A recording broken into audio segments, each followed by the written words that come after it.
Zero to God Level, Chapter 3151। नमस्कार, आप कहानी में खो जाएं उससे पहले चैनल को सब्सक्राइब करें और नोटिफिकेशन ऑन करें। धन्यवाद। स्टार सम्राट के मार्गदर्शन में येज़िवेन ने स्टॉर्म सिटी के केंद्र में प्रवेश किया। वहां हॉलों का विस्तार था और वह महसूस कर सकता था कि इन हॉलों में कई शक्तिशाली लोग रहते थे। प्रत्येक हॉल में जगह की परतें थीं, और यह उतना छोटा नहीं था जितना बाहर से दिखता था। स्टॉर्म सिटी अब वह स्थान था जहां पूर्वी क्षेत्र की प्रमुख सेनाएं स्टॉर्म सागर क्षेत्र में रुकती थीं। अतीत में लंबे युद्ध के दौरान तूफान सागर क्षेत्र के अन्य शहरों को एक एक करके समाप्त कर दिया गया था। केवल स्टॉर्म सिटी, जो स्टॉर्म सागर क्षेत्र में प्रवेश करने वाला पहला शहर था, अभी भी फॉर्चून गॉड राजवंश के नियंत्रण में था। इसलिए प्रमुख सेनाओं के बसने का यही एकमात्र स्थान था। सितारा सम्राट के आगमन से कोई व्यवधान उत्पन्न नहीं हुआ। ये पूरे स्टॉर्म सिटी का केंद्र था और इसमें अक्सर बिजली घर आते जाते रहते थे। इनमें से कुछ भी बिल्कुल भी अजीब नहीं था। जब येज़िवेन ने सिटी लॉर्ड्स मैंशन में प्रवेश किया तो उसे अचानक अपने शरीर पर एक अवरोध महसूस हुआ। यह एक तरह का डिटेक्शन बैरियर था। येज़िवेन को तुरंत समझ में आ गया कि इस अवरोध का उपयोग उसकी पहचान का पता लगाने और विदेशी प्राणियों को प्रतिरूपण करने और शहर में प्रवेश करने से रोकने के लिए किया गया था। ये बैरियर बहुत चालाक था। येज़िवेन बता सकते थे कि यह शायद एक स्वर्गीय पूज्य का काम था। ऐसा कहा गया था कि स्टॉर्म सिटी का निर्माण इसलिए किया जा सका क्योंकि कई स्वर्गीय पूज्य यहाँ तैनात थे और उन्होंने इस शहर के निर्माण के लिए सेना भी शामिल की थी। स्टॉर्म सिटी की परिधि में भी ऐसी बाधाएं थीं, लेकिन वे इस जितनी चतुर नहीं थी। स्टार सम्राट, इस बार तुम्हें यहाँ क्या लाया है? इससे पहले कि वे दोनों अंदर आ पाते, किसी ने तुरंत आगे आकर पूछा। वह विलासितापूर्ण वस्त्र पहने एक युवक था। उसका चेहरा सुंदर था, लेकिन उसके माथे पर दो निशान थे जो एक खतरनाक आभा दे रहे थे। ये है। युवक ने येज़िवेन की ओर देखा और पूछने के अलावा कुछ नहीं कर सका। तितली सम्राट, मैं आपका परिचय कराता हूँ। यह मार्शल सम्राट येज़िवेन है। साथ ही डववादी मार्शल सम्राट, ये लॉर्ड बैटल सम्राट का अंतिम शिष्य है, तितली सम्राट। स्टार सम्राट ने उन दोनों का परिचय कराया। फिर उसने येज़िवेन को एक और वॉइस ट्रांसमिशन भेजा। उन्होंने पहले ही अनुमान लगा लिया था कि येज़िवेन शायद एक अलग दुनिया से आए थे और फॉर्चून गॉड राजवंश के बारे में ज्यादा नहीं जानते थे। स्टार सम्राट के स्पष्टीकरण को सुनने के बाद आखिरकार येज़िवेन को तितली सम्राट की उत्पत्ति समझ में आ गई। ऐसा कहा गया था कि तितली सम्राट का मूल शरीर विश्व विनाश सम्राट तितली था। ये तितली उत्परिवर्तित प्रजातियों में से उत्परिवर्तित प्रजाति की थी। ये लाखों वर्षों में शायद ही कभी एक बार प्रकट होता है, लेकिन हर बार जब ये प्रकट होता है तो ये दुनिया के विनाश के साथ होता है। एक वयस्क विश्व विनाश सम्राट तितली अपने पंखों के हल्के से फड़फड़ाहट से दुनिया को नष्ट कर सकती है। दुनिया को नष्ट करना धूल उड़ाने जितना आसान था। अनगिनत सम्राट विनाश के उस कानून को प्राप्त करना चाहते थे जो उसने अपनाया था। संयोग से उनके जन्म से पहले उन्हें युद्ध सम्राट द्वारा फॉर्चून डिवाइन राजवंश में वापस लाया गया था। अंत में उसने साजिश रची और युद्ध सम्राट के संप्रदाय में उसके अंतिम शिष्य के रूप में प्रवेश किया। बाद में वह एक शाही भगवान बन गई और तितली संप्रभु के रूप में जानी जाने लगी। हालांकि उसने हाल ही में दाव प्राप्त किया था, इसलिए उसे जूनियर माना गया। उसकी खेती सबसे मजबूत नहीं थी, लेकिन विनाश के दाव की शक्ति से बचाव करना असंभव था। सबसे महत्वपूर्ण बात यह है कि उसे युद्ध सम्राट जैसे महान देवता का समर्थन प्राप्त था। किसी ने बटरफ्लाई सॉवरेन को कम आंकने की हिम्मत नहीं की। मार्शल सम्राट येज़िवेन, आप मार्शल सम्राट हैं। आपसे मिलना सम्मान की बात है। बटरफ्लाई सॉवरेन ने अपने हाथ जोड़ते हुए कहा। उसकी आंखों में आश्चर्य और चंचलता की झलक थी। आप बहुत विनम्र हैं, बटरफ्लाई सॉवरेन। येज़िवेन ने अपने हाथ जोड़ते हुए कहा। बटरफ्लाई सॉवरेन की ताकत स्वाभाविक रूप से उससे बहुत दूर थी। येज़िवेन की नजर में बटरफ्लाई सॉवरेन की ताकत छिपी नहीं रह सकती थी। अधिक से अधिक बटरफ्लाई सॉवरेन की खेती दूसरे दायरे में थी। ये स्टार सम्राट की तुलना में बहुत कमजोर था, अकेले ये ज़िवेन को छोड़ दे जो पहले ही 7वें दायरे में प्रवेश कर चुका था। हालांकि किसी ने भी उसके पीछे के युद्ध सम्राट को कम आंकने की हिम्मत नहीं की। आप इस समय यहाँ क्यों हैं? बटरफ्लाई सॉवरेन ने स्पष्ट रूप से ये ज़िवेन के बारे में सुना था। आखिरकार कोई भी इस तथ्य को नजरअंदाज नहीं कर सकता था कि स्वर्गीय ताओवाद उसका शिकार कर रहा था। हालांकि उन्होंने ज्यादा कुछ नहीं कहा। इसके बजाय उसने तुरंत विषय बदल दिया और पूछा, यह इस तरह है, मेरे शिष्य को पता चला कि स्टॉर्म सिटी पर हमला करने वाला पैंथियॉन वेनेरेट अकेला नहीं हो सकता है।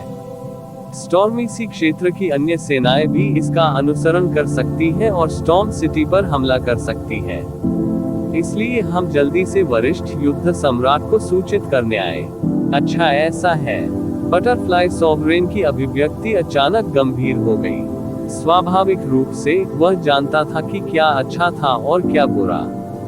स्वाभाविक रूप से वह जानता था कि यदि जानकारी सच है तो ये कितनी बड़ी बात होगी।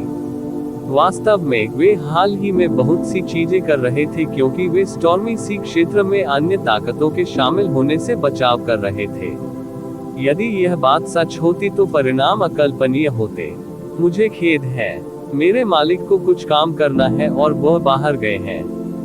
वह अभी स्टॉर्म सिटी में नहीं है।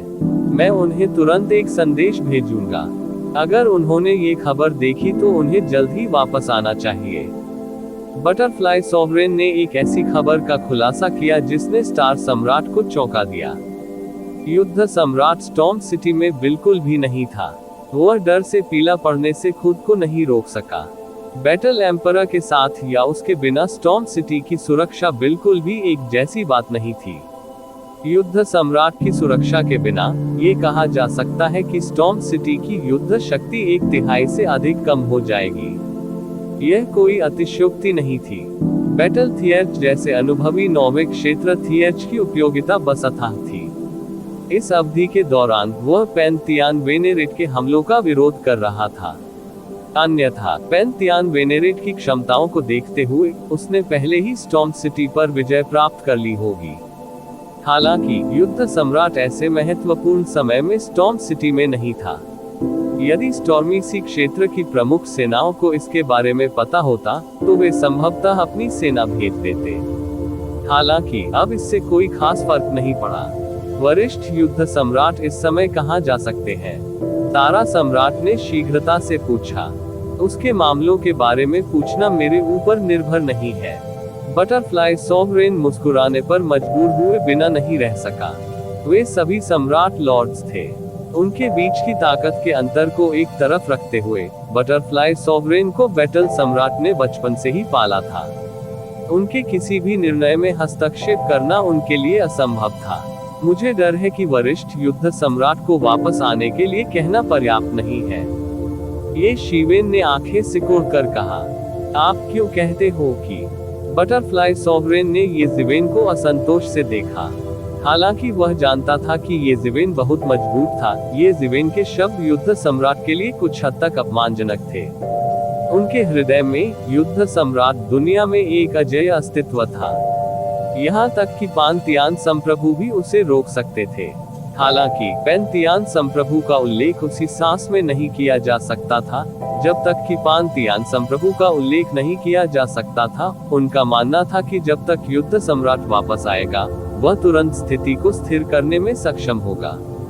साथ ही बटरफ्लाई सॉवरेन ऐसे बहुत से लोग नहीं होंगे जो जानते हो कि वरिष्ठ युद्ध सम्राट ने स्टॉर्म सिटी छोड़ दिया है। ये ज़िवेन ने कहा। फिलहाल किसी को नहीं पता। मास्टर ने ही मुझे बताया। बटरफ्लाई सॉवरेन ने गंभीरता से कहा। ये सही है। चूंकि हर कोई नहीं जानता कि वरिष्ठ युद्ध सम्राट चले गए हैं, इसका मतलब है कि स्टॉर्म सी एरिया में कई ताकतें भी सोचती हैं कि युद्ध सम्राट अभी भी यहाँ है। हालांकि चूंकि वरिष्ठ युद्ध सम्राट अभी भी यहाँ है, वे अभी भी हिम्मत करते हैं हमले में भाग लेने के लिए अपने सैनिकों को इकट्ठा करें और एक झटके में स्टॉर्म सिटी को नष्ट करने की तैयारी करें। इसका क्या मतलब है? इसका स्पष्ट अर्थ है कि उन्होंने वरिष्ठ युद्ध सम्राट से निपटने की तैयारी की होगी।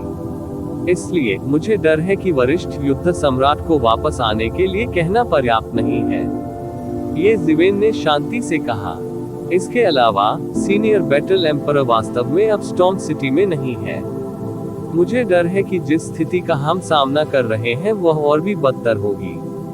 हमें ईस्टर्न हेवनली सॉवरेन मेंशन से हमारा समर्थन करने के लिए और अधिक विशेषज्ञ भेजने के लिए कहना चाहिए। ये ज़िवेन के शब्दों ने तुरंत उन दोनों को प्रतिष्ठित कर दिया। पूर्वी क्षेत्र में कई विशेषज्ञ थे, लेकिन जिस स्थान की उन्हें रक्षा करने की आवश्यकता थी वह भी बड़ा था।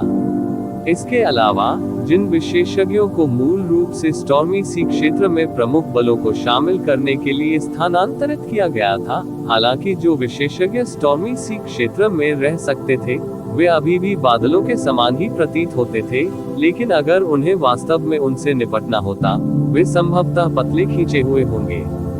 सबसे महत्वपूर्ण बात ये थी, जैसा कि ये ज़िवेन ने कहा, उनके पास शहर की देखरेख के लिए एक सच्चे शीर्ष विशेषज्ञ की कमी थी। इसके अलावा वे नहीं जानते थे कि युद्ध सम्राट कब वापस आएगा या वह वापस आ सकता है या नहीं। ये सभी अज्ञात थे। उस मामले में अधिक सतर्क रहने में कुछ भी गलत नहीं था। आपने जो कहा वह समझ में आता है। मैं असभ्य था, बटरफ्लाई सॉवरेन ने तुरंत कहा। इससे ये ज़िवेन ने उसे एक अलग नजरिए से देखा। हालांकि बटरफ्लाई सॉवरेन घमंडी थी, लेकिन वह ऐसी व्यक्ति नहीं थी जो स्थिति को नहीं समझती थी। इससे काफी परेशानी से बचा जा सकता है। मैं जाऊंगा और पहले पूर्वी स्वर्गीय संप्रभु हवेली को सूचित करूंगा। आगे निश्चित रूप से एक भयंकर युद्ध होगा। मुझे आशा है कि सब कुछ बहुत देर नहीं हुई है, बटरफ्लाई सॉवरेन ने कहा। मेरे दो दोस्तों, कृपया एक क्षण यहीं रुके।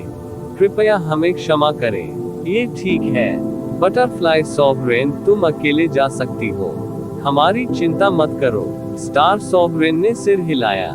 इस समय इन बातों की परवाह करना व्यर्थ था। वह स्वाभाविक रूप से जानता था कि क्या अधिक महत्वपूर्ण है। बटरफ्लाई सॉवरेन के जाने के बाद वर्दी में एक शिष्य तेजी से आगे आया और उन दोनों को साइड हॉल में ले गया। उसने चाय परोसी और उन दोनों को इंतजार करने को कहा। मार्शल सम्राट दायरे मित्र, अगर इस बार तुम नहीं होते तो मेरे दो शिष्य व्यर्थ ही मर जाते। हम समाचार भी वापस नहीं भेज पाते। तूफान शहर खतरे में होगा। स्टार सॉवरेन ने आह भरते हुए कहा। यह महज एक संयोग है। ये ज़िवेन ने अपनी आंखें सिकोड़ ली। वह अपने दिल में आशावादी नहीं था। भले ही युद्ध सम्राट वास्तव में वापस आ गया, यह उसके लिए अच्छा नहीं होगा। स्टॉर्म सी एरिया लंबे समय से अपने पक्ष के कांटे स्टॉर्म सिटी से छुटकारा पाना चाहता था। इस बार पैंथियन लॉर्ड की शेष सेनाएं परेशानी खड़ी कर रही थी। ऐसे में ये बेहद खतरनाक था। तुलनात्मक रूप से कहें तो वह स्वाभाविक रूप से फॉर्चून गॉड राजवंश के प्रति पक्षपाती थे। यदि उसे किसी शिविर में शामिल होना था तो फॉर्चून गॉड राजवंश से अधिक उपयुक्त कोई शिविर नहीं था। जल्द ही वे दोनों चुप हो गए। वे दोनों जवाबी उपायों के बारे में सोच रहे थे और स्टार सॉवरेन भी कई चीजों के बारे में सोच रहे थे। मैंने सुना है कि मार्शल सम्राट यहाँ है। कौन सा मार्शल सम्राट है? अचानक एक तेज आवाज ने साइड हॉल की शांति को तोड़ दिया और एक आकृति अतीत में चमकती हुई सीधे हॉल में चली गई। वह दुबले पतले शरीर और गोरे चेहरे वाला एक अधेड़ उम्र का आदमी था। वह थोड़ा भयावह लग रहा था। उसके चेहरे पर अहंकार की झलक थी। उसने विलासितापूर्ण वस्त्र पहना हुआ था और यह स्पष्ट था कि वह उच्च स्तर का व्यक्ति था। जैसे ही वह ऊपर आया, उसने उन दोनों को देखा और ये ज़िवेन को पकड़ लिया। प्रतिवेदन किसी भी खराब अनुवाद के बारे में हमें बताने के लिए टेक्स्ट का चयन करें और रिपोर्ट पर क्लिक करें। लेस देन पिछला सूचकांक, अगला ग्रेटर देन। इसी प्रकार के अपडेट्स लेते रहने के लिए हमारे चैनल ऑडियो बुक्स 108 को सब्सक्राइब करें और नोटिफिकेशन ऑन करें। धन्यवाद।